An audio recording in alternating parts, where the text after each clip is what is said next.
Hi friends, আবার একটা নতুন ব্লগ নিয়ে চলে এলাম আপনাদের কাছে।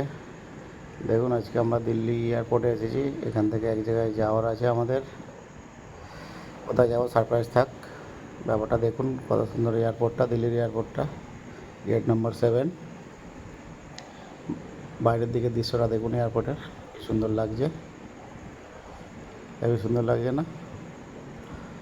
রাত্রি 12টার সময় দেখুন কত লোক এয়ারপোর্টে। দেখুন, আমরা দেখতে দেখতে এয়ারপোর্টের ভেতরে চলে এলাম। আমি হাত নাড়িয়ে দিয়েছি আপনাদেরকে।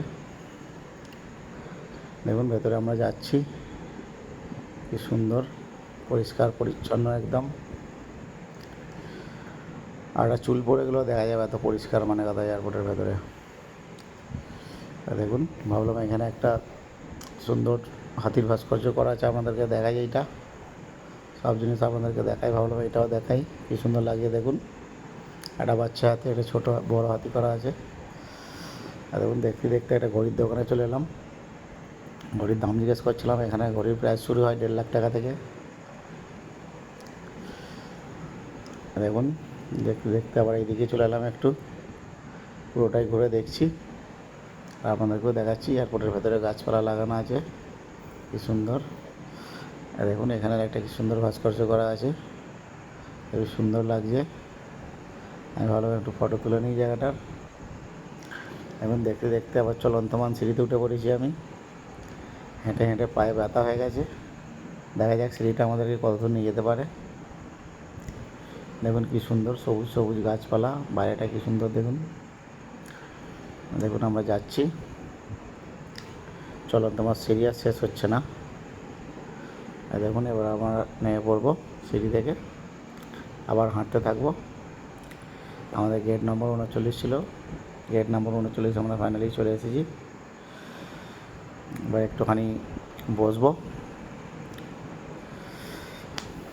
দেখুন, বসে বসে খুবই বিরক্ত লাগছে, মুখটা পুরো বাংলার 5 হয়ে আছে আমার। আমাদের ফ্লাইট ভোর 6টা 15টায়। রাত্রি 2টো থেকে আমরা বসে আছি এয়ারপোর্টে। খুবই বিরক্ত বোধ লাগছে আমাকে, মাথা খারাপ হয়ে যাচ্ছে আমার। আই অ্যাম টু অবাক। বসে বসে কী বলবো আর আপনাদেরকে। এখানে আমার একটু শ্যুটটা করা ভুল হয়ে গেছে, যার কারণে এরকমভাবে ছোটো দেখাতে হচ্ছে আপনাদেরকে। দেখুন, প্লেনের ভেতর থেকে বাইরের দৃশ্যটা দেখুন।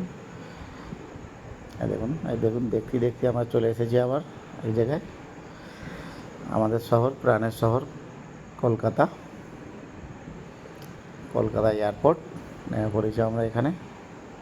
এটাই সারপ্রাইজ ছিল, এটাই আপনাদেরকে বলে দিলাম। সামনে পুজো আসছে, সবাই ভালোভাবে কাটান। আমরা একটা 5 দিনের কাজে এসেছি, কাজ মিটে গেলে চলে যাবো। আমরা পুজো দিল্লিতে কাটাবো, আপনারা কলকাতায় পুজো কাটান, আমরাও দিল্লিতে কাটাবো। খুবই একটা জরুরি কাজে এসেছিলাম, ওই জন্যই ভাবলাম আমাদের সঙ্গে একটু শেয়ার করে দেখি ব্যাপারটা। আজকের ব্লগটা এখানেই শেষ করছি, আবার দেখা হবে পরের ব্লগে। চ্যানেলটা লাইক করবেন, সাবস্ক্রাইব করবেন, ফলো করবেন।